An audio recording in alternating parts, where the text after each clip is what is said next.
on peut supposer... Bon, ma voix porte. Hein. Les jeunes, on pouvait supposer le fait de participer énormément à des colloques, participer énormément. Donc, ils avaient cette flexibilité-là et ils arrivaient facilement à prescrire des médicaments génériques. Donc, je pense que pour le reste, le docteur Ingani, c'était plutôt une contribution. Merci beaucoup. Hein. Donc, merci beaucoup. Nous tenons à remercier tous les conférenciers du jour. Je crois que la journée encore longue, on ne va pas faire assez de commentaires parce qu'on a pris un peu plus de temps. Je crois que pour la suite, nous laissons la place au deuxième module qui serait intitulé Dispensation pharmaceutique. Donc, une fois de plus, nous remercions tous les orateurs.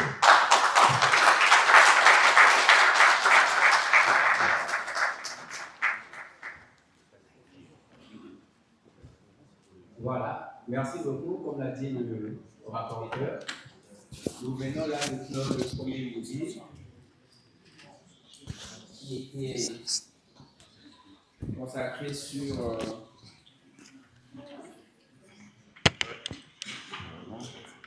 soins et prévention. Sur les soins et prévention.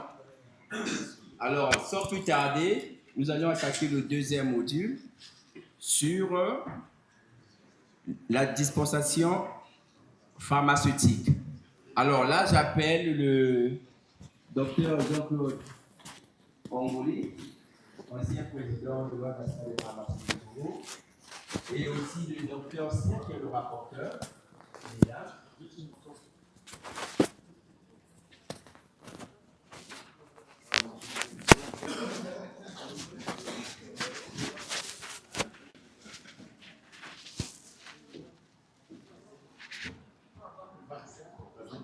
Non, c'est pas grave. Je vous en prie. Vous avez fini?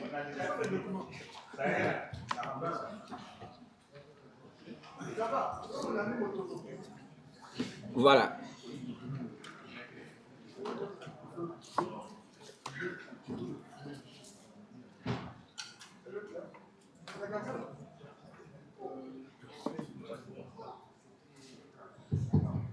Bonjour tout le monde.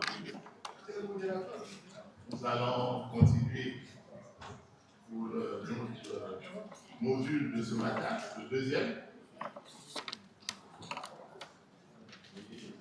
Nous sommes déjà très en retard parce qu'il est déjà pratiquement midi. On est au deuxième module, alors qu'il y en a 4. Tout de suite, nous allons pouvoir. Le module s'intitule donc Dispensation pharmaceutique. Dispensation pharmaceutique. Le premier orateur, c'est le docteur Raymond Kélé, Jacques Poiti, Ben Ankélé et Ena Gandana, qui vont exposer sur la qualité des ordonnances à Brazzaville. Docteur Makélé, c'est donc une équipe, un travail d'une équipe. Et c'est le docteur Makélé que vous connaissez, que nous avons présenté hier, que vous connaissez bien, qui va nous présenter ce thème de la qualité des ordonnances à Brazzaville. Avant de donner la parole au docteur Makélé, je vais faire un petit commentaire sur le matin. Nous avons suivi le docteur Bachi. Le docteur Bachi a insisté sur un mot, les pharmaciens de métier. Et hier, un des conférenciers nous a parlé des métiers de la pharmacie. Le docteur Bachi, tout à l'heure, dans son exposé, a dit les pharmaciens de métier. Et puis, il y a 40 ans que la profession a été libéralisée. Et aujourd'hui, nous n'avons toujours pas de pharmaciens spécialisés, que ce soit des pharmaciens hospitaliers, que ce soit des pharmaciens inspecteurs. J'insiste sur l'inspecteur parce que dans ce cadre-là, nous à l'ordre, on a besoin de pharmaciens inspecteurs et de pharmaciens inspecteurs de métier, s'il vous plaît. Les difficultés que nous avons aujourd'hui, bien que n'ait pas de loi pharmaceutique? Parce qu'aussi, nous n'avons pas une inspection de métier. Parce que c'est eux, sur le terrain, qui vont, qui constatent que telle pharmacie, il n'y a pas de pharmacien. Avec le rapport, c'est vite fait. On voit comment nous avons les difficultés à faire fermer les pharmacies où il n'y a pas de pharmacien. Les pharmacies où les pharmaciens sont décédés. Depuis que l'ordre a été créé, la première mission que nous avons faite, c'était recenser les pharmacies où il n'y avait pas de pharmacien. Il y en a qu'on a pu fermer, il y en a qui, jusqu'aujourd'hui, quand je lis les rapports du Conseil national de l'ordre, je me rends compte que jusqu'aujourd'hui, il y a des pharmaciens. Depuis ce temps-là, qu'on n'a pas pu faire. Parce qu'on n'a pas d'inspecteur de métier. Un inspecteur doit être assermenté. Si vous venez chez moi, vous n'êtes pas assermenté, je ne vous reçois pas. Je ne vous reçois pas, s'il vous plaît. Et j'avais voulu faire cette observation, parce que tout à l'heure, dans les discussions, c'était beaucoup plus long. Docteur Mankele, vous avez la parole. On n'a plus assez de temps. Essayez de faire en sorte que vous respectiez le temps qui vous imparte. D'accord. Merci, monsieur le modérateur. Je voudrais commencer par revenir sur le soulignement de tout à l'heure, parce que ça justifierait cette présentation. Le doyen Bachi, j'ai toujours tendance à dire doyen Bachi et non docteur Bachi. Il sait pourquoi. Parce que quand je suis arrivé dans la profession plus jeune, ce sont eux qui m'ont accueilli. Et donc, il l'a dit tout à l'heure, nous avons une responsabilité énorme sur la prescription. Et normalement, la qualité des ordonnances, c'est notre responsabilité. Et c'est pourquoi nous avons eu à réaliser cette enquête, cette étude, s'il faut dire, dans le cadre de la préparation du module de formation à la prescription.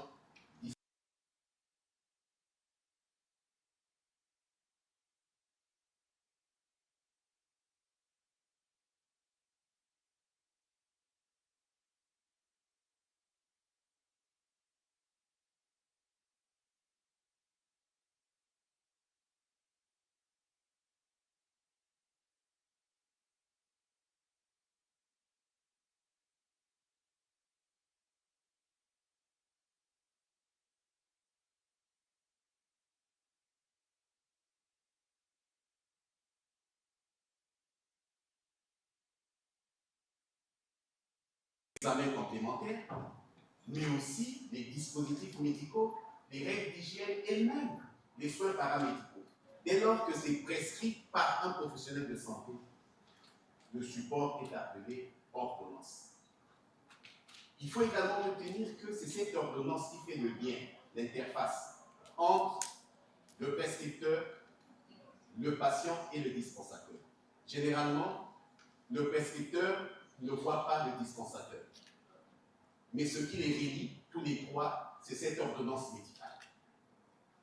Et donc, c'est un document important qui, pour nous, en tant que pharmaciens, devrait permettre au patient de connaître les détails de son traitement, mais aussi de savoir, lui et ses parents, sa famille, son entourage, comment prendre le médicament.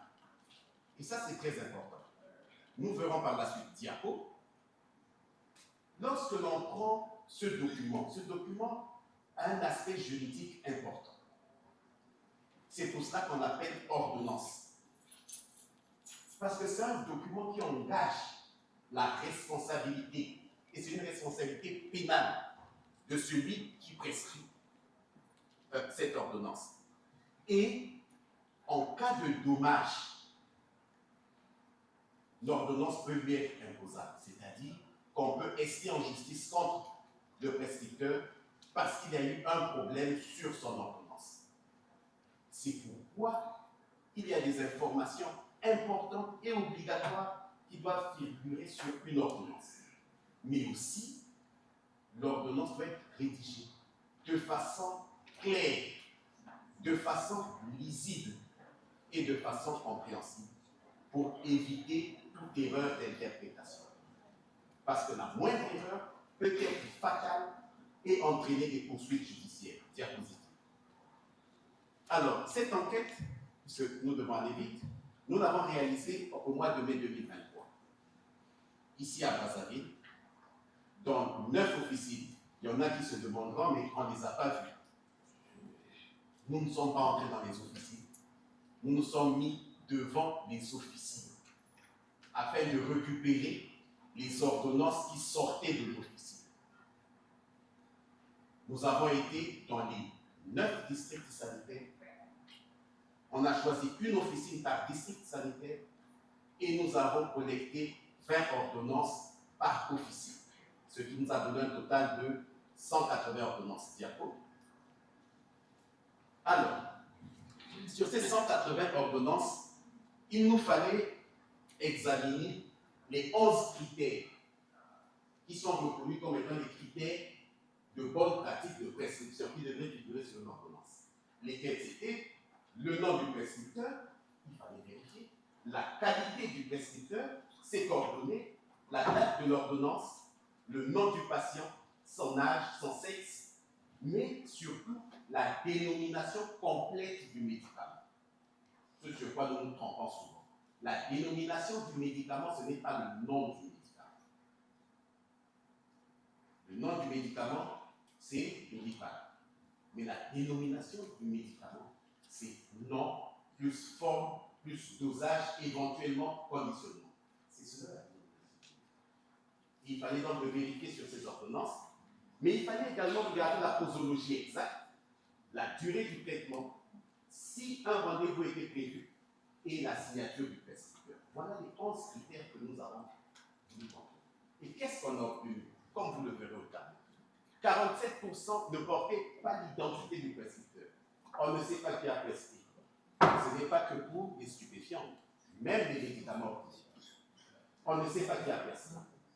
65% ne portaient pas de coordonnées du prescripteur. Donc, impossible, si vous voulez interagir avec le prescripteur, de l'appeler, de le contacter pour vérifier si l'ordonnance est juste. Nous avons eu 6% qui ne portaient même pas le nom du malade, ce qui est grave. 59% ne portaient pas d'indication sur le sexe du malade. On ne met pas sexe masculin ou féminin. Mais quand on met monsieur, on sait que c'est un homme.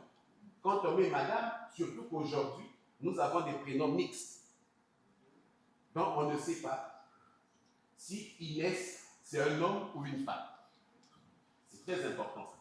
Nous avons 76% qui ne portaient pas l'âge du malade, surtout pour les enfants, c'est capital. Nous avons eu également 51% qui avaient une dénomination incomplète du médicament. Je viens de vous dire ce que c'est que la dénomination. Et aucune n'avait une posologie libellée de façon adéquate. Ce qui est grave, parce qu'on n'aide pas nos patients. Nous avons eu également 88% qui ne portaient pas la durée du traitement. 88% qui ne fixaient pas de rendez-vous et 28% qui n'étaient pas signés du prescripteur. Voilà ce que nous avons observé à Brazzaville. Diapo. Et quand on fait le point, cela veut dire qu'aucune des 180 ordonnances que nous avons reçues n'était conforme aux bonnes pratiques de prescription. Le seul critère qui est revenu sur toutes les ordonnances, c'est assez triste, c'est la date de prescription. Sinon, tout le reste, c'était des ordonnances à place. Diapo. Alors, nous vous avons mis quelques illustrations des ordonnances que nous recevons à Brazzaville. Vous voyez que sur la première, par exemple, il n'y a pas de nom du prescripteur. On ne sait pas de coordonnées. Quand vous prenez la deuxième, regardez, quand on met un comprimé 5 ml 2 fois par jour, je suis tenté de demander, je prends à 8h et à 10h, ou je prends à 8h et à 20h. Le pauvre patient ne sait pas quoi faire, c'est 2 fois par jour. Ce n'est pas convenable. Et ainsi de suite, on aurait pu passer en revue toutes les ordonnances, n'eût été le temps, et vous verrez que nous avons des ordonnances, la quatrième, où il n'y a même pas de posologie. Que fait le malade à ce moment-là? Diapo suivant.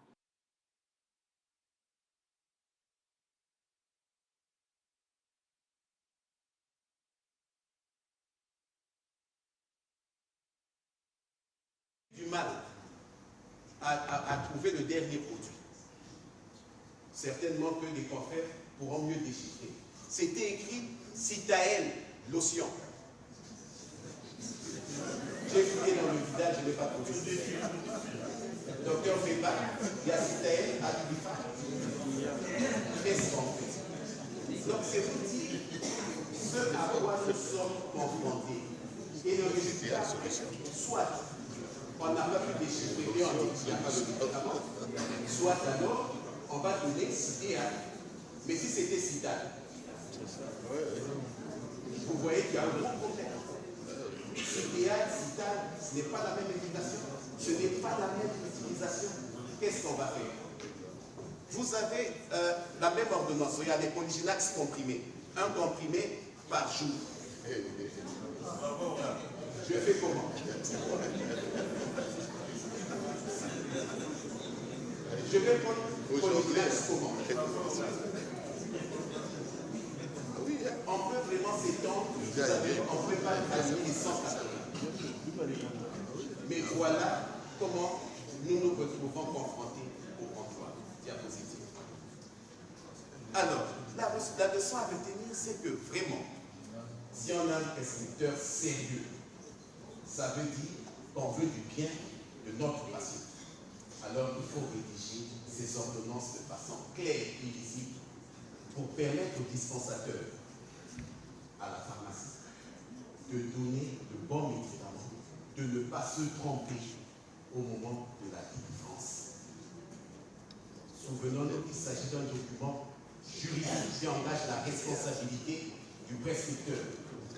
Donc, en cas d'accident, le prescripteur peut être esté en justice. Mais il n'y a pas que le prescripteur, également le dispensateur qui aura servi cette ordonnance par erreur, parce qu'il sera accusé de complicité. Souvenons-nous, même si c'est ce que la population dehors croit, parce qu'on a maintenant une écriture des médecins. Mais il n'y a pas d'école où on apprend à mal.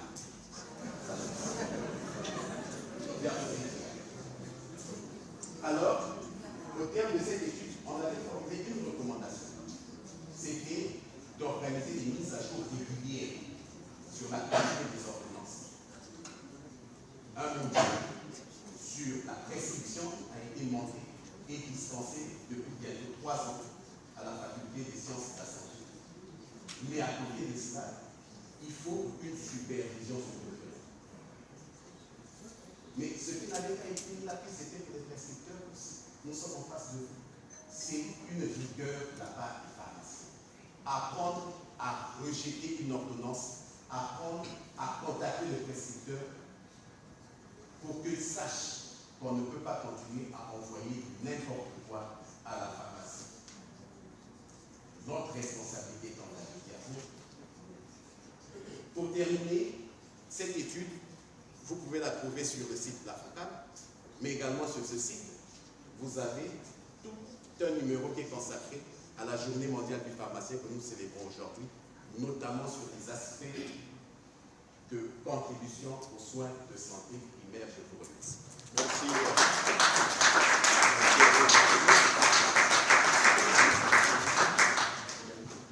Merci, docteur Maké. Je crois que vous m'avez demandé d'être plus large pour le temps. Mais finalement, vous avez gagné du temps. Mais parce que victime d'hier. Merci. Nous allons adopter donc le schéma de tout à l'heure, écouter toutes les communications et passer aux questions après. Donc je vais appeler pour cela le docteur Gangoué Narcisse. Gangoué Narcisse qui va nous parler de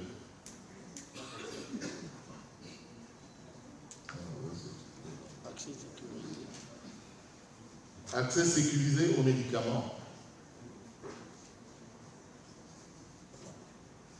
Docteur Gangoué Narcisse.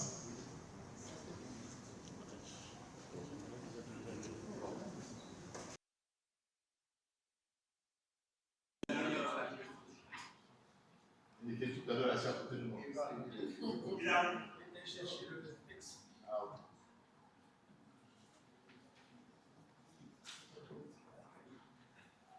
Pendant qu'on y est, je vais commencer par le présenter. Gangoué Narcisse, il a commencé comme pharmacien au CHU de Brazzaville, comme chef de service du service de biologie du centre hospitalier universitaire de Brazzaville. Et donc un pharmacien biologiste. Cumulativement avec ses fonctions de pharmacien au CHU, il a été à un moment donné conseiller du ministre d'État, ministre du Travail et de la Sécurité sociale. Et c'est pendant qu'il était au ministère qu'on a commencé ce travail, cette réflexion sur la CAMU. Donc là, nous avons un pharmacien qui connaît bien le projet et sur la CAMU. Et je me rappelle, on a les premières réunions, il nous avait invités. C'est comme ça que j'ai su qu'il était en même temps conseiller du ministre d'État. Depuis un moment, donc, Gangoué, avec le temps, est admis à la retraite et il est titulaire de la pharmacie de nuit La Glacière. Je le vois tous les soirs au comptoir quand je passe par là parce que j'habite un peu par là. Il est discipliné. Au comptoir tous les soirs. Il est pharmacien qui est discipliné. vraiment régulier. Discipliné. Toujours au comptoir. Voilà. Et il donne quelques prestations en biologie au laboratoire de la clinique Ogéno. C'est ça le micro? Docteur Gangoué est depuis 2 ans Alors ça marche comment? conseiller ordinaire. Docteur Gangoué, vous avez la parole. C'est tout ça là-bas. Docteur Gangoué, vous avez la parole pour 20 minutes. D'accord. Docteur Gangoué, à vous la parole. Oui. Monsieur le modérateur, mesdames, messieurs, merci pour la parole. Nous célébrons aujourd'hui la Journée mondiale des pharmaciens, édition 2025. Et le thème de cette année est Pensée santé, pensée pharmacien. Diapo. À cette occasion, j'ai choisi de mettre en exergue le rôle du pharmacien dans la sécurisation de l'accès aux médicaments. Diapo. Avec le pharmacien, la sécurité du médicament est garantie. Garantie depuis toutes les étapes. Que ce soit au niveau de la préparation, que la préparation soit officinale, selon les formules du codex, magistrale, selon les prescriptions médicales, ou industrielle. Que ce soit à l'étape logistique, y compris le stockage, que ce soit et surtout à la dispensation. Cette sécurité est garantie par des contrôles pré, per, post. Pré, ça veut dire avant toutes les étapes, avant les autres étapes, avant l'étape de l'activité. Pour celui qui fabrique, cela part depuis le contrôle de la qualité de la matière première, et ainsi de suite. Per, c'est pendant l'acte. Pendant qu'on est en train de piler, pendant qu'on est en train de mettre dans le pilulier, pendant qu'on est en train de servir. Et après, le per, le poste, c'est après. Il y a toujours cette espèce de manie de savoir est-ce qu'on a bien fait. et le contrôle, y compris pour les industriels, aller contrôler, y compris dans les lots, les produits qui sont déjà sur le marché. Diapo. La dispensation. Nous allons nous appesantir sur cette partie de l'activité de pharmacien, car c'est le cœur de la relation entre le pharmacien et le patient. La sécurité est ici renforcée par un cadre législatif et réglementaire. Ce sont les articles L et L pour législatif et R pour réglementaire qui commencent par 512 et suivant du Code de la santé publique et le Code de déontologie. Plusieurs règles sont respectées, doivent être respectées. Nous disons qu'ils sont parce que ce sont des pharmaciens qui travaillent, donc ils le sont par le pharmacien. Diapo. Première règle, c'est la vérification de l'ordonnance. Le cas échéant, car tous les accès aux médicaments ne passent pas par l'ordonnance. Mais dans les hypothèses de l'ordonnance, de l'accès par l'ordonnance, le pharmacien vérifie la validité et la légalité de l'ordonnance. Est-ce que le professeur le professionnel qui a fait l'ordonnance est habilité? Alors, c'est là, pour entre les débats, tout à l'heure, on a demandé qui est habilité. Alors, c'est le médecin. Mais c'est aussi le dentiste, pour une liste limitative des médicaments qui sont liés à l'exercice de son art. C'est la sage-femme. C'est... Il y a eu le débat tout à l'heure. L'infirmier diplômé d'État chez nous. L'infirmier diplômé d'État chez nous. Il est autorisé. Peut-être pas en ville, mais dans les villages, dans les dispensaires, c'est lui. Et ça pose, c'est vrai, des problèmes. De trouver des ordonnances qui sont libellées d'une certaine façon, qui sont vraiment problématiques. Et c'est plus d'une fois que je tombe sur une ordonnance que je trouve difficile à exécuter. J'appelle le numéro de téléphone qui est inscrit sur l'ordonnance et je tombe sur un professionnel qui semble être un infirmier. Quand on discute, je comprends qu'il dit « Ah, chef, aidez-moi à arranger ça. » Ça, ce sont aussi des réalités. Donc, il faut en tenir compte. La conformité du médicament, naturellement, la posologie, la durée de traitement, le docteur a insisté longuement sur ces aspects. Les prescriptions restreintes, qui sont définies par la réglementation locale ou éventuellement par l'autorisation de mise sur le marché. Certaines préparations, certains médicaments vont être destinés spécifiquement à certains prescripteurs ou à certains établissements. Le médicament ne peut être délivré qu'à l'hôpital ou ne peut être délivré que sur la prescription faite par un spécialiste d'une certaine pathologie. Diapo. L'analyse pharmaceutique, c'est à cet endroit que s'exerce l'expertise scientifique du pharmacien. Et le pharmacien, ici, va croiser les informations recueillies sur l'ordonnance avec le profil particulier de son malade. Le malade qu'il connaît son âge, peut-être parfois il va vérifier, il connaît sa pathologie, ou sinon il va vérifier voilà, son âge, son état physiologique, la femme enceinte, et ainsi de suite. Alors, il va donc vérifier les interactions médicamenteuses. Il va vérifier... Alors, dans la pratique, c'est vrai. Il y en a qui sont très, très, très doués. Ils connaissent...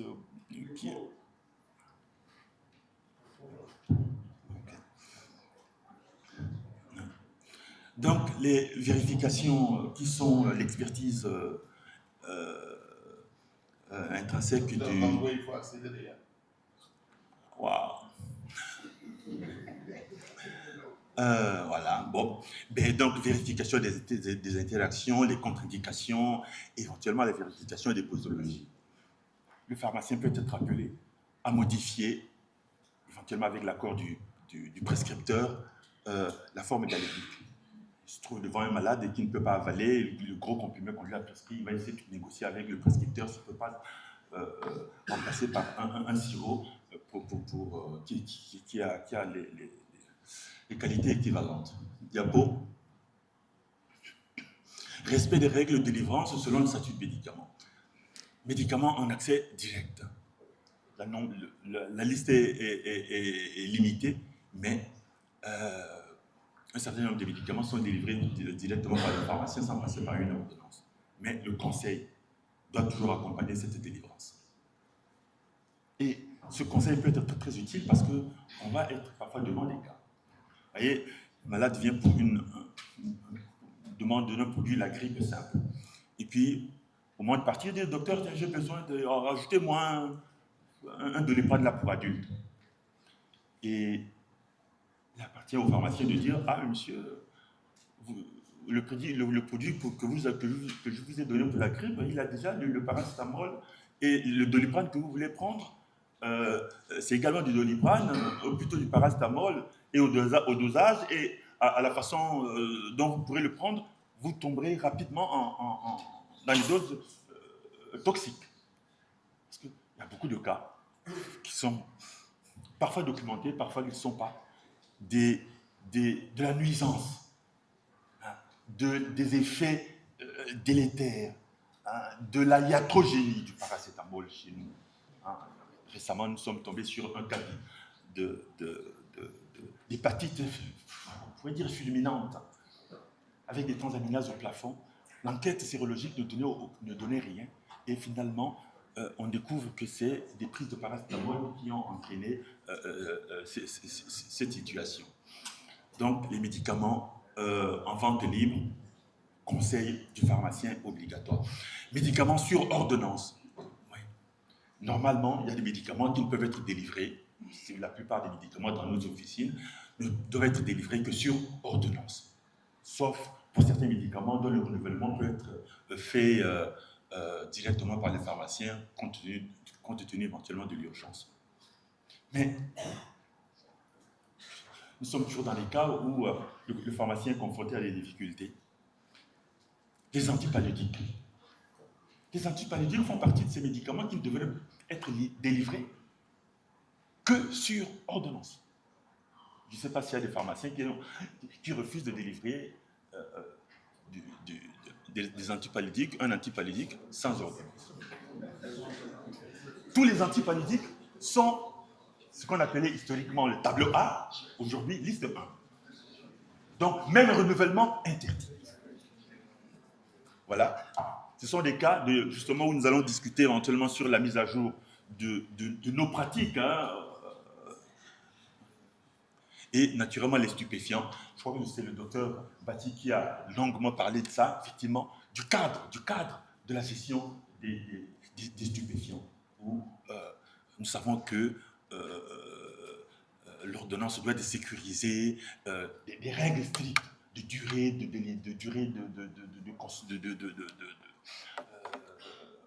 de prise, ainsi de suite, ainsi de suite. Docteur, 2 minutes. Ah bon?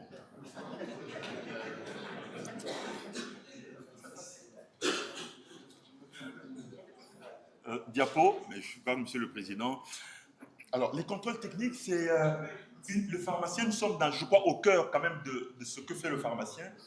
Le pharmacien qui a fini de servir, qui a fini d'aller prendre les produits dans les rayons, qui les dépose sur le comptoir.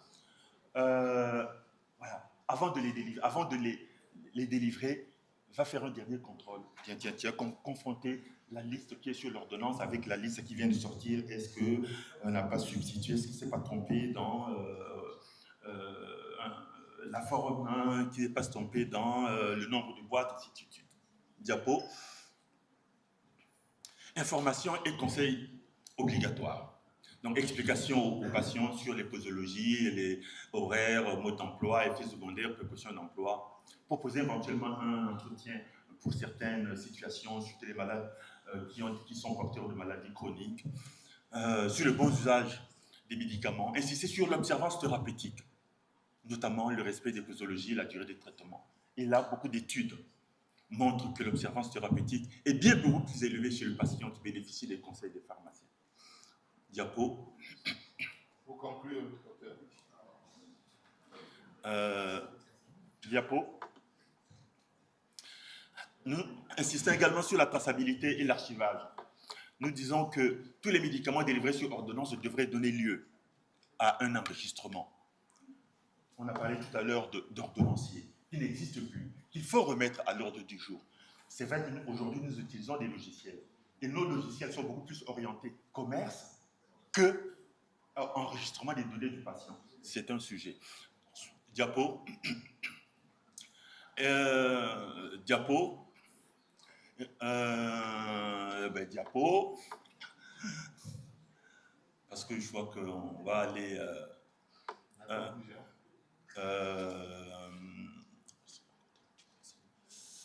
diapo. Un respect de la déontologie. Le pharmacien respecte le secret professionnel, notamment la protection des données de santé. Le pharmacien doit respecter son indépendance professionnelle, notamment le pharmacien ne se livre pas à des promotions commerciales abusives. L'interdiction de délivrer des médicaments périmés ou non conformes. Diapo. Nous voulions parler des situations qui entraînent les mauvaises. Vous n'allez pas appeler ça, donc on va répondre aux questions. Diapo.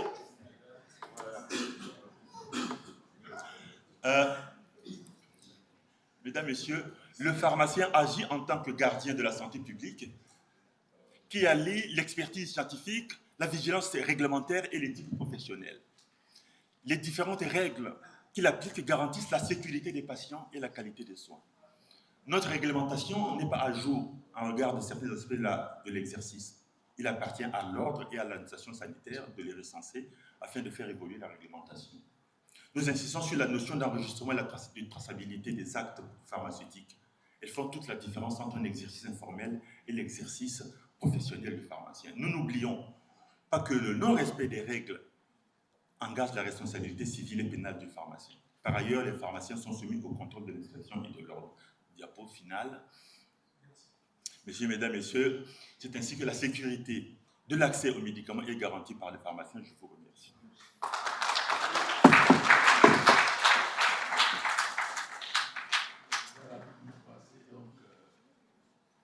Questions? Nos principaux orateurs, Dr. Ray Makele et Dr. Gangwe. Les places.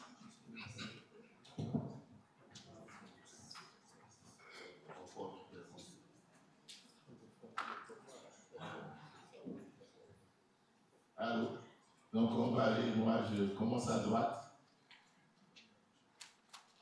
À droite. Docteur Ingani. Oui, annoncez-vous. Levez-vous. S'il vous plaît. Tina.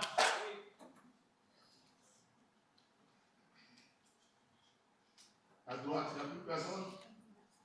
Au centre.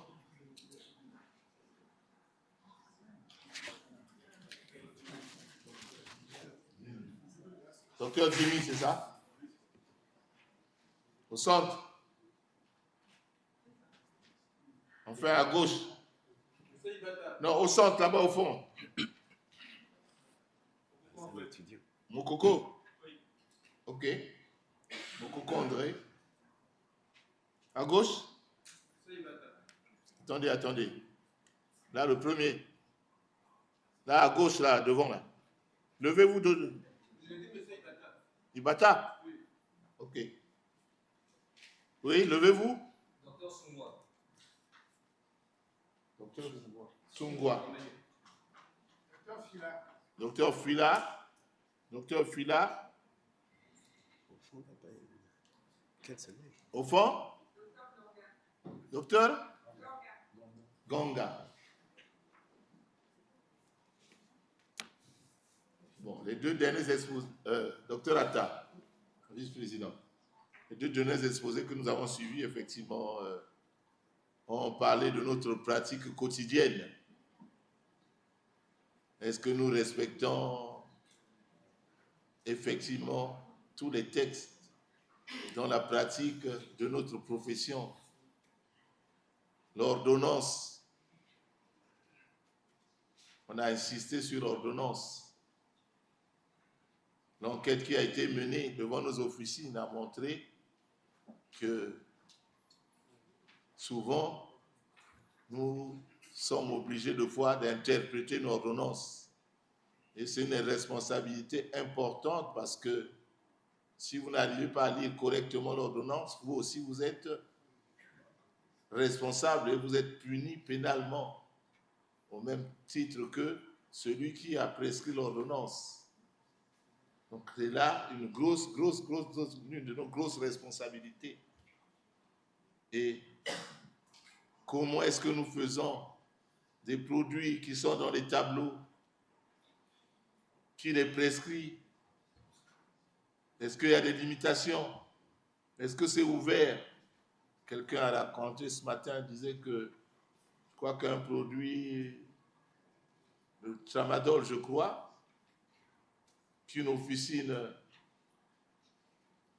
par rapport aux bonnes pratiques, ne délivre pas, et une délivre et on vient narguer. Et ça, on voit ça souvent. On a souvent vu ça dans les corticoïdes, les crèmes. Vous refusez, il y en a un qui nous dit non, non, non, vous n'avez pas d'ordonnance, et à côté, on livre. Et on revient, voilà, je l'ai eu là-bas.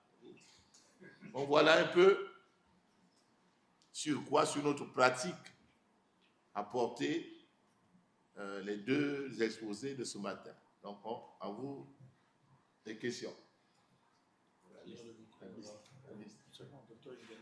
Docteur, oui, moi je pense. Docteur Ingani. Dans le micro.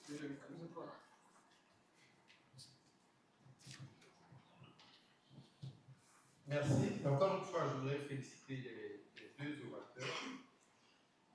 Mais je pense qu'il est temps que nous puissions prendre à bras le corps notre profession. Ça ne sert strictement à rien. Si on vient passer le temps ici à écouter les uns et les autres, à écouter les conférenciers, comme si c'était un spectacle, je crois que ça n'a strictement aucun intérêt. Les uns et les autres qui sont intervenus depuis hier n'ont pas arrêté de souligner notre rôle comme acteur de santé publique, acteur comme dispensateur de médicaments ou comme fabricant de médicaments, mais également au niveau de notre responsabilité dans l'encadrement ou dans le contrôle de l'exercice de la profession. C'est clair qu'en écoutant les uns et les autres, c'en est trop. Il y a trop de désordre. À tous les niveaux, il y a trop de désordre. Et je pense que nous sommes là tous réunis. C'est une réunion de l'ordre. Une réunion de l'ordre, ce n'est pas une réunion où on vient faire, disons, des déclarations scientifiques. Une réunion de l'ordre est destinée justement, pour le répéter, à mettre de l'ordre. Il est temps que l'on mette de l'ordre. Président, vous avez la responsabilité de mettre de l'ordre. Nous sommes passés avant vous, on a fait ce qu'on a pu faire. Aujourd'hui, vous avez la chance d'avoir le soutien des anciens présidents, des anciens membres du Conseil de l'ordre. Il est temps que dans cette profession, on mette un holà et on mette de l'ordre. On ne peut plus accepter que les Aïmois viennent chez les grossistes, prennent des médicaments, comment dirais-je, enlèvent tous les médicaments qu'ils veulent. Après, on ne sait même pas comment c'est. Est-ce que ça va réellement à Kinshasa? Personne n'en est sûr. Moi, je suis persuadé que ça va au marché de la Congo, ça va au marché de Bouzé, ça va être vendu dans les kiosques. Les inspections, le docteur Tatiana a parlé ce matin, celles qui inspectrices en même temps à une pharmacie, j'en passe, et le désordre que vous venez de décrire là dans nos propres officines, de nombreuses officines où il n'y a pas de pharmacien. Moi, j'habite à Nkondo depuis 12 ans. Quand je sors la nuit pour aller chercher un médicament, et avant d'arriver à Zaguer où je vais trouver un pharmacien, je passe deux pharmacies. Dans ces deux pharmacies-là, pendant 12 ans, je n'ai jamais vu de pharmacie. Jamais. Qui est le pharmacien responsable là-bas? Quand vous voyez les gars, les filles là, qui vendent des médicaments, vraiment, c'est indescriptible. C'est indescriptible. Quelle connaissance ils ont des médicaments? Je pense que nous sommes les acteurs. C'est à nous. Si aujourd'hui nous décidons, ici on dit c'est fini, on met de l'ordre, le gouvernement va nous suivre. On a bien vu là, les demandes que nous faisons, le directeur de cabinet, il est à l'écoute, il nous suit. Nous avons les moyens de pouvoir imposer les organes de l'eau sous l'autorité de l'ordre. Ils exercent la pharmacie. Si un pharmacien qui est dans un organe de gros qui fait n'importe quoi, l'ordre le suspend à partir de ce moment-là n'existe pas. L'organe de gros est fermé. Et quand on a vu des problèmes de façon holistique comme ça, globale, on met de l'ordre. Je crois que si c'est vraiment pour venir faire la fraternité, la confraternité, ça n'a strictement pas d'intérêt. Je crois qu'il est temps qu'on mette de l'ordre. Là, j'ai évoqué les questions. On évoque, là, on parle beaucoup du médicament, mais la biologie médicale aujourd'hui, nous avons des éminents spécialistes de biologie médicale dans la salle ici. Qu'est-ce qui se passe? On s'est laissé déborder aujourd'hui, des petits agents ont ouvert des laboratoires de biologie médicale dans toutes nos cités, au vu et au su des responsables du ministère de la Santé et des responsables de l'ordre, au détriment et à l'encontre des dispositions légales. Tous ces cabinets, tous ces laboratoires-là qui sont ouverts de façon illégale. Quelle est la responsabilité qui est engagée en ce moment? En cas de problème, qui répond? On ne sait pas. Mais prenons nos responsabilités, la loi est avec nous. C'est vrai qu'il faut réformer, mais pour l'instant, la loi est avec nous. Donc, je voulais dire ça parce que on a l'impression d'être là comme des marchands. Ça ne nous honore pas. Je vous remercie. Merci. Ça, c'est un cri de cœur.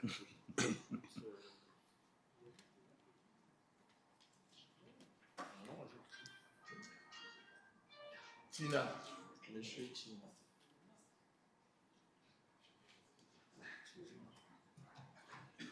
Merci pour la parole accordée.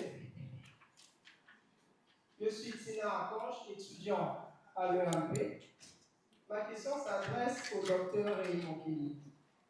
Elle est de savoir, est-ce que ces ordonnances prennent en compte les risques tératogènes liés aux médicaments? Si oui, bien se base-t-il vraiment sur des tests de confirmation ou sur un simple interrogatoire? Et je veux profiter pour l'occasion pour demander une préoccupation. J'ai eu à découvrir que dans certains pays en Europe, il est proscrit l'utilisation excessive, donc la consommation excessive du paracétamol chez la femme enceinte par cause qu'il féminise les enfants masculins.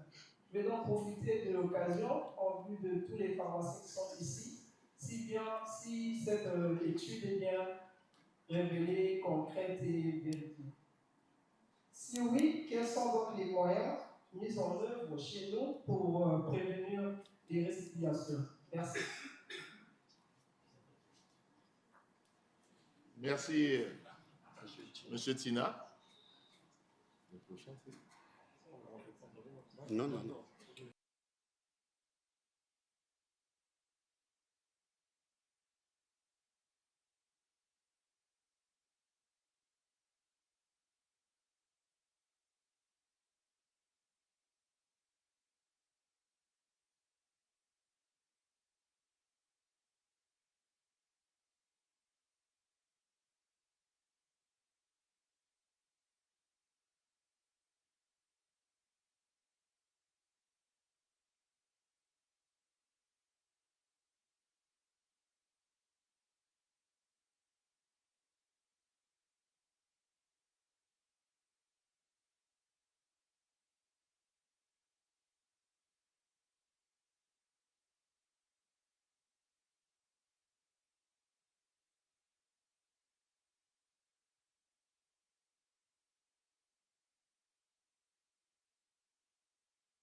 non-pharmaciens, les gens de d'autres secteurs d'activité, de rappeler que le pharmacien n'est pas l'exécutant bête et stérile du médecin. Le médecin engage sa responsabilité quand il prescrit une ordonnance, le pharmacien engage sa responsabilité quand il dispense le médicament de la même ordonnance. Donc il faut l'entendre, parce que dans l'esprit des populations, nous sommes là pour exécuter vraiment bêtement ce que le médecin a dit. Mais si on exécute bêtement ce que le médecin a dit, nous allons devoir aussi exécuter bêtement ce que l'infirmier a dit, l'assistance sanitaire et qui sais-je encore. Je voulais juste rappeler qu'il m'a arrivé, moi, de recevoir dans mon exercice des médecins qui viennent. Il y en a un en particulier, professeur de son état, qui vient demander du bac box 500 sans ordonnance. Donc je lui demande avec une ordonnance, et là il me dit il est médecin, il est professeur. Le directeur reste, nous ne nous connaissons pas. Donc il était quand même bon que vous vous présentiez peut-être d'abord, voir vous montrer votre parcours professionnel, comme ça je sais que vous êtes de la maison santé. Parce que moi, quand je vous demande une ordonnance, ça veut dire que j'accorde de l'importance à votre métier. Vous, en retour, vous faites l'inverse. Vous accordez aucune importance au mien. Et ça se passe de l'inverse.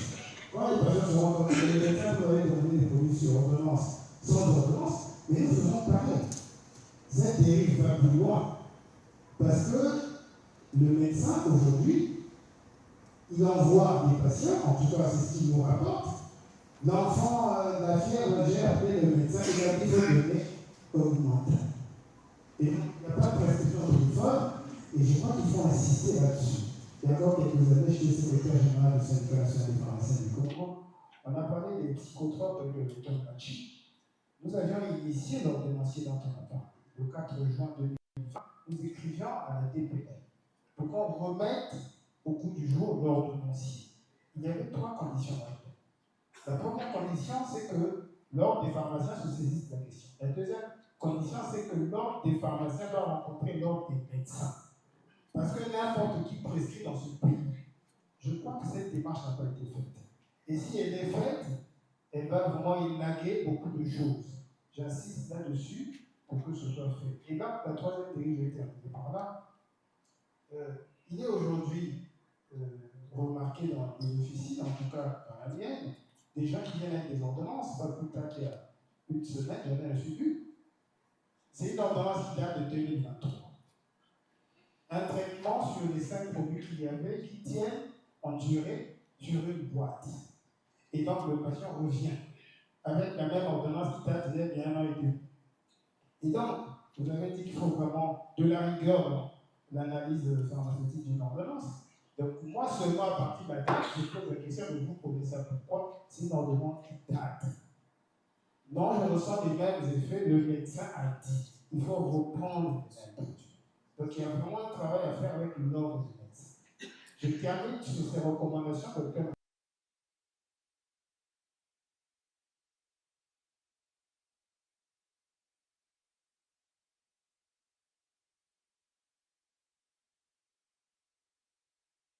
Je dois prendre. Ça veut dire systématiquement, je dois rejeter toutes ces ordonnances. Il faut qu'on fasse un travail avec l'ordre du médecin. J'en ai terminé.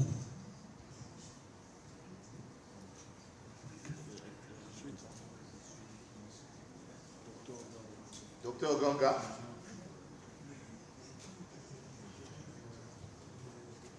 Bonjour, ma question s'adresse au docteur Lénampé. Je voulais savoir, au niveau juridique, quelle est l'implication du pharmacien dispensateur? Est-ce qu'on peut être poursuivi pour. Ça veut dire qu'il y a un médecin qui a fait une ordonnance qui n'est pas légale. Est-ce que nous aussi on a notre responsabilité? Est-ce qu'au niveau juridique on peut être poursuivi? Dans ce même contexte, je voulais parler des erreurs médicales aussi. Donc ça veut dire des erreurs qui sont faites par des pharmaciens dispensateurs. Quelle est la responsabilité au civil qu'on peut avoir? Merci.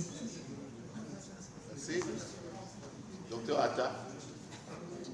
Le micro.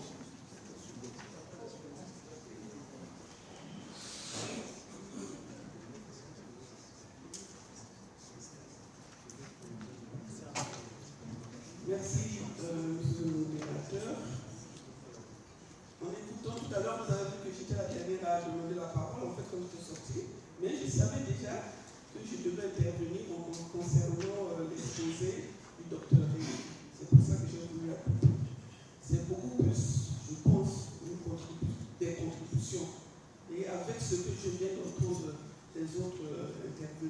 Je crois que c'est très important. Ce qui est très déjà, docteur Villa parlait, il faudrait que nous ayons, on en a parlé déjà au niveau de l'ordre, qu'on ait absolument une plateforme. C'est-à-dire qu'avec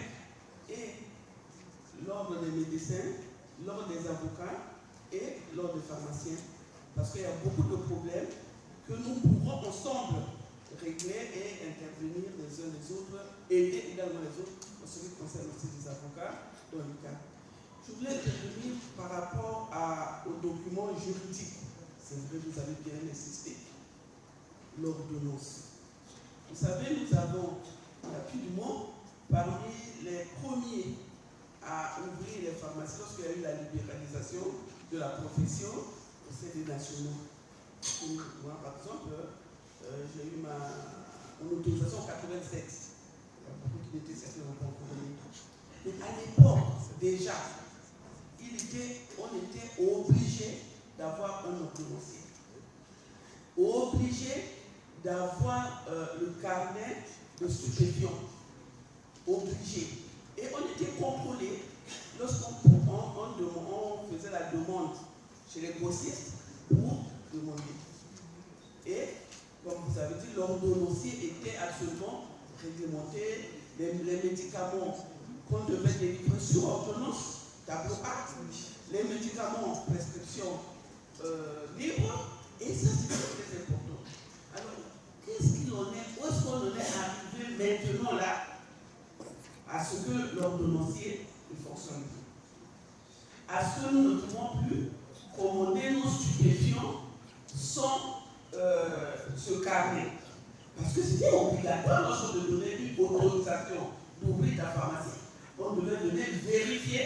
Je crois que le docteur président Oboye est là, parce que on était obligé. Et qu'est-ce qui s'est passé? Parce que c'est comme si aujourd'hui, on est désolé, nous sommes en train de faire la pharmacie au rabais.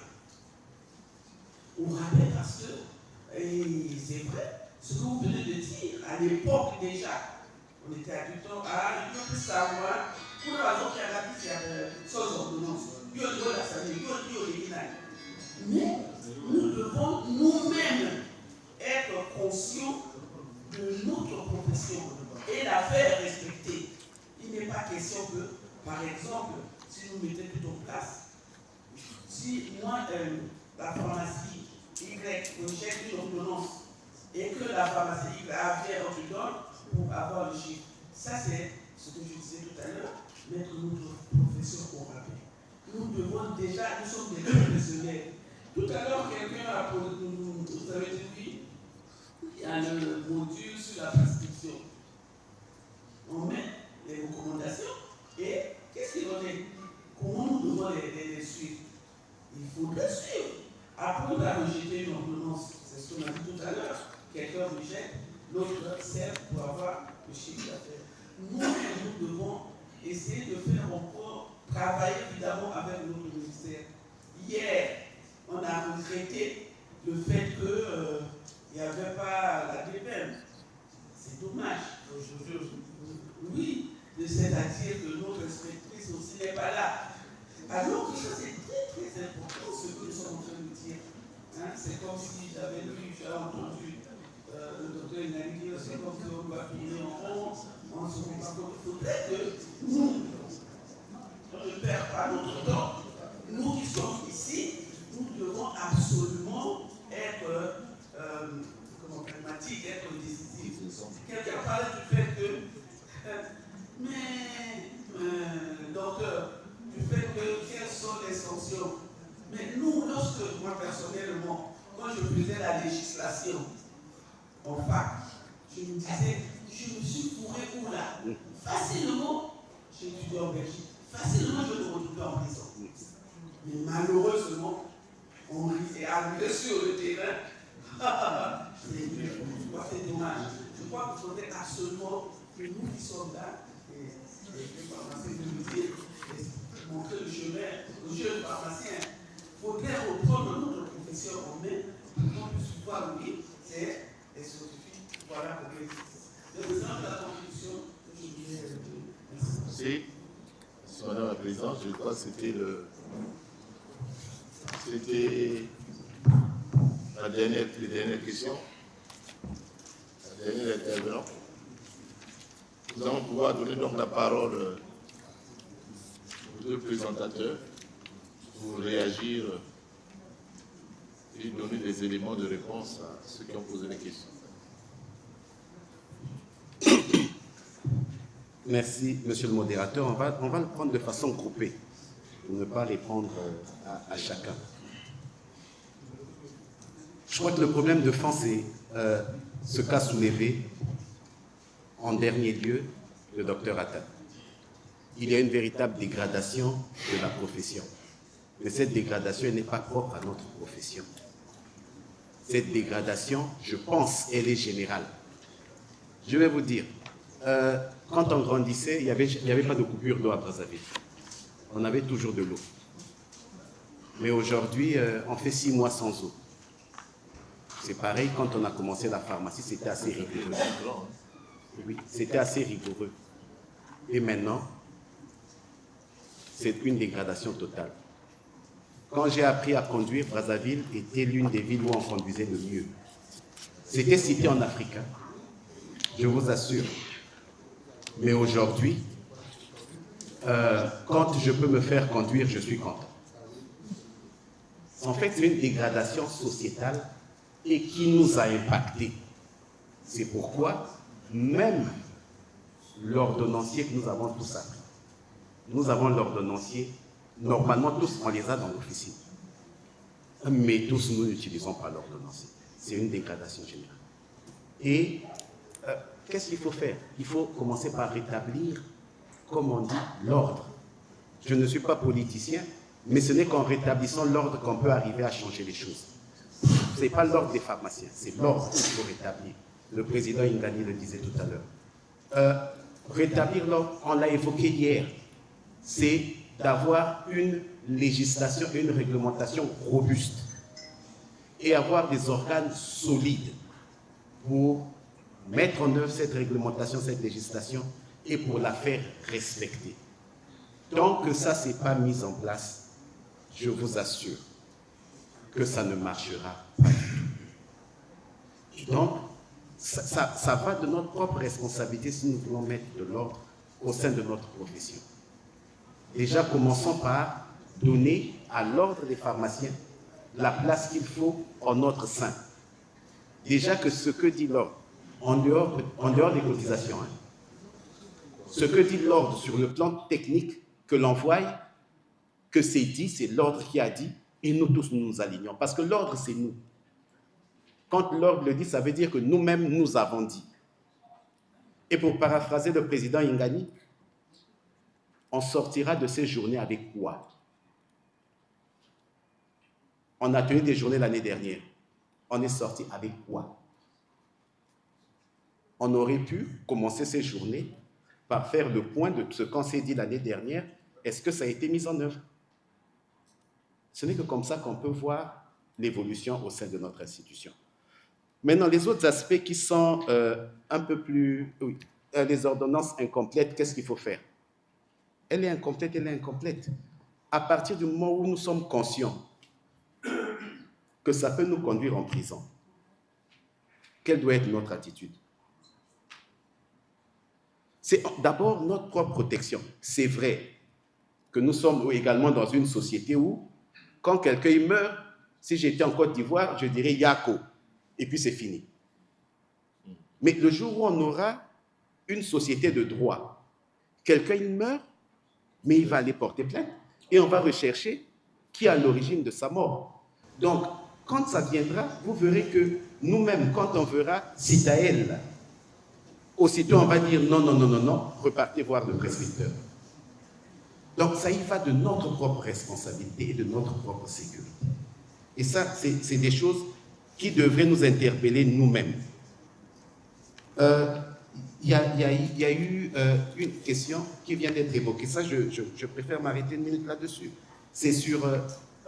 il y a un collègue, attendez que je retrouve, sur le paracétamol. Faisons attention avec tout ce qui circule. Normalement, en tant que pharmaciens, nous sommes des scientifiques, on doit être amené aussi à faire des études qui sont documentaires, mais aussi des études pratiques avant d'adopter un certain nombre de considérations. Vous savez qu'il y a 2 jours, le président Donald Trump a dit que le paracétamol était à l'origine de l'autisme. Mais c'est en ce moment en train d'être combattu. Comme je disais, est-ce qu'il est une autorité sanitaire? Non. Mais il a décidé que c'est comme ça. Donc il y a beaucoup de choses aussi parfois qui circulent, mais qui n'ont pas de fondement. Je n'ai pas vérifié, mais je ne pense pas. Je ne pense pas qu'il y ait une étude qui a été menée, scientifique, reconnue, validée, qui dise que ça a féminisé les garçons. Je ne pense pas. Donc faisons très attention, ça y va de notre propre crédibilité, parce qu'on l'a dit un peu plus tôt, nous sommes le premier agent de santé publique. Nous sommes l'agent de santé publique que la population vient voir sans rendez-vous, sans payer. Donc, nos prises de position, nos messages ont une valeur très importante. Donc, vérifions souvent un certain nombre d'informations. C'est très important. Pourquoi les prescripteurs écrivent mal? Ils vont dire c'est mon écriture. Je vous ai dit, on n'apprend pas mal à écrire, mais ils vont dire que non, non, non, parce qu'eux, ils font les études de médecine, donc ils écrivent beaucoup et puis ils tirent. C'est pas vrai. C'est pas vrai. Je ne pense pas qu'eux, ils aient fait des études beaucoup plus difficiles que les nôtres. Souvent, nous avons même été dans les mêmes salles pour un certain nombre de cours en commun. Mais, vous savez, je vais vous prendre l'image. Le tradit praticien,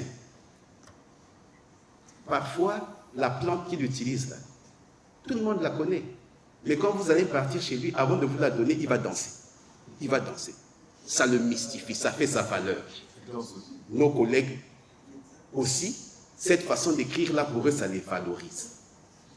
Alors que nous le leur disons, ça les dévalorise. Parce que si le patient n'arrive pas à déchiffrer ce que tu as écrit, tu perds de la valeur. Est-ce qu'on peut délivrer le médicament?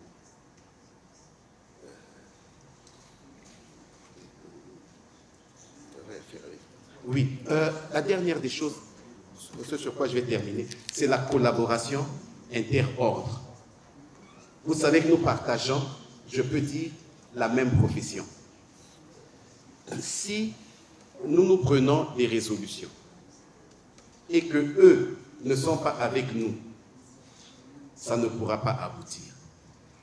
Vous savez, nous avons tenu une table ronde sur la place du pharmacien dans la mise en place de l'assurance maladie universelle. Nous avons fait venir le président de l'ordre des pharmaciens, le président de l'ordre des médecins. Et nous avons dit que si eux ne prennent pas un certain nombre de dispositions, il nous sera difficile de mettre en œuvre les dispositions de l'assurance maladie universelle. Et il avait été recommandé, je ne sais pas, je ne suis pas au conseil, que les 2 conseils s'asseyent pour travailler sur un certain nombre de choses, y compris l'identification des prescripteurs. Parce qu'au Congo, tout le monde prescrit tout, tout le monde dispense et tout le monde dispense tout. Il faudrait qu'on arrive à mettre en place un certain cadre de fonctionnement entre nos ordres et l'ordre des avocats, comme a dit Maman Atta tout à l'heure, pour que nous puissions réellement pratiquer notre art conformément aux bonnes pratiques et conformément à la loi.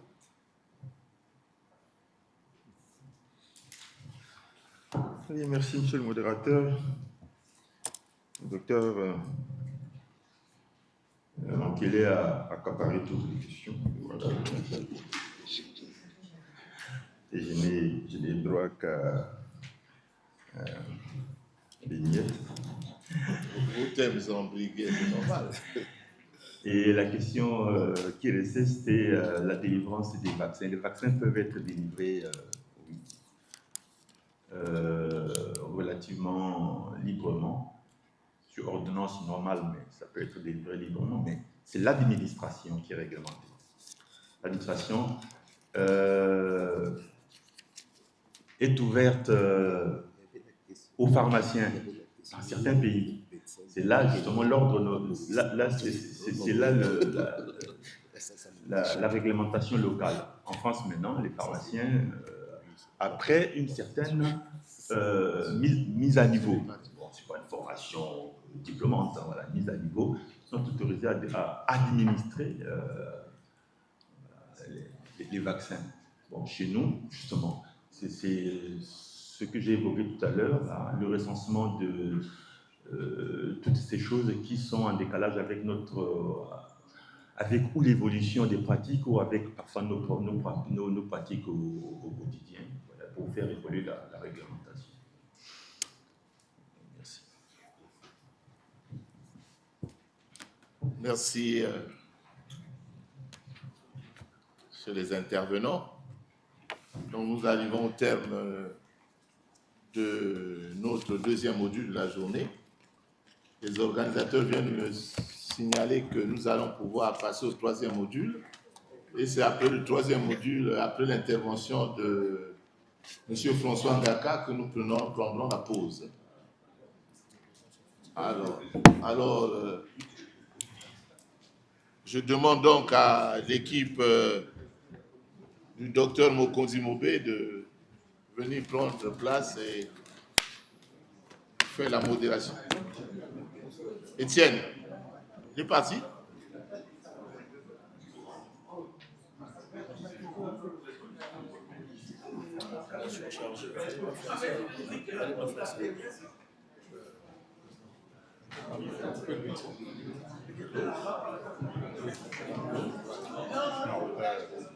Chérie, vous êtes là avec les interventions des gens de la salle.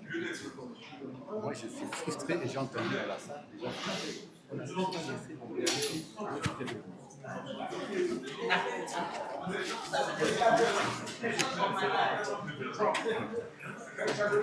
Bien.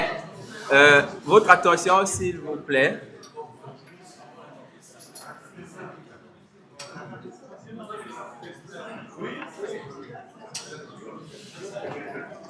Non.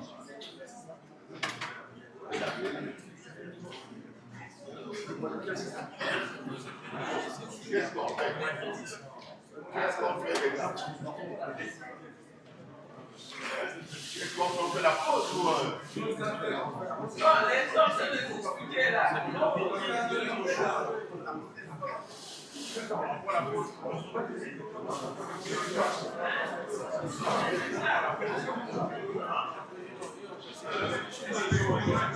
La pause,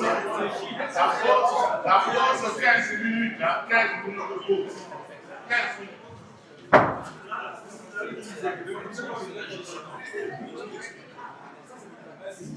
Il contribue aussi à la recherche pharmaceutique. Oui, penser santé sans penser pharmacien, c'est ignorer un maillon essentiel de la chaîne de soins. Monsieur le représentant du ministre, chers distingués invités, penser santé dans nos réalités congolaises, c'est penser à la lutte contre les maladies infectieuses comme le paludisme, la tuberculose, le VIH ou encore le choléra à nouveau de retour. C'est aussi penser aux maladies non transmissibles comme l'hypertension artérielle et le diabète qui frappent durement nos populations. Mais c'est aussi reconnaître nos défis. L'inégalité d'accès aux médicaments encore en zone urbaine et rurale. La faiblesse du maillage territorial en officine. Le fléau de la contrefaçon pharmaceutique. L'absence d'une faculté pharmaceutique dans notre pays.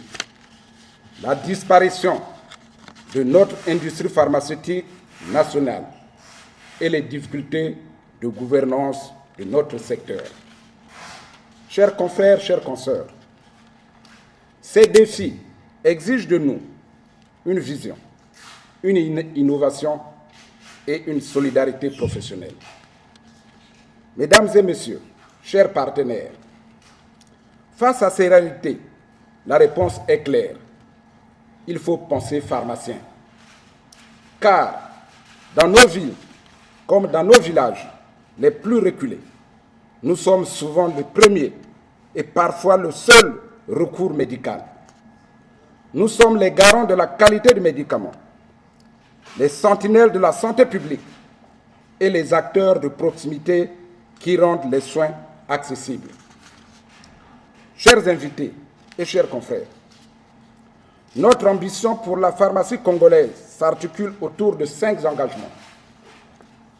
Soutenir l'État congolais dans la mise en œuvre de la couverture santé universelle. Lutter sans relâche contre la contrefaçon pharmaceutique. Valoriser l'acte pharmaceutique au-delà de la simple dispensation. Renforcer la formation continue de nos confrères. Promouvoir la valeur et le rôle du pharmacien auprès du grand public. Mesdames et messieurs, chers distingués invités, la journée mondiale du pharmacien n'est pas une simple célébration. C'est une interpellation adressée à chacun d'entre nous.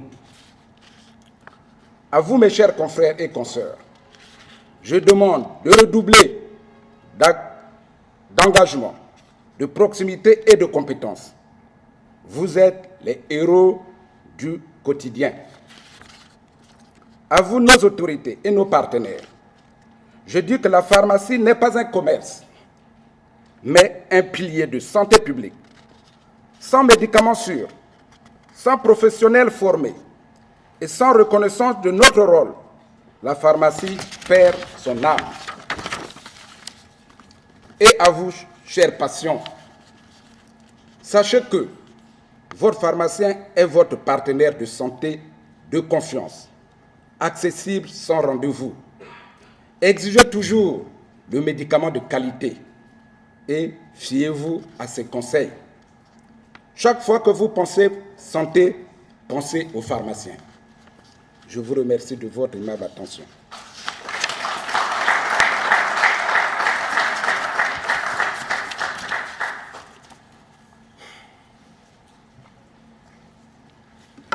Merci beaucoup.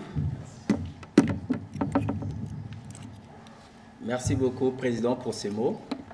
Oui, c'est vrai. Dans son allocution, il a dit la pharmacie n'est pas un commerce, mais plutôt un pilier de santé publique. Voilà pourquoi notre thème a été choisi, penser santé, donc penser pharmacien. Maintenant, nous allons donner la parole à Monsieur le directeur de cabinet du ministre de la Santé, s'il vous plaît.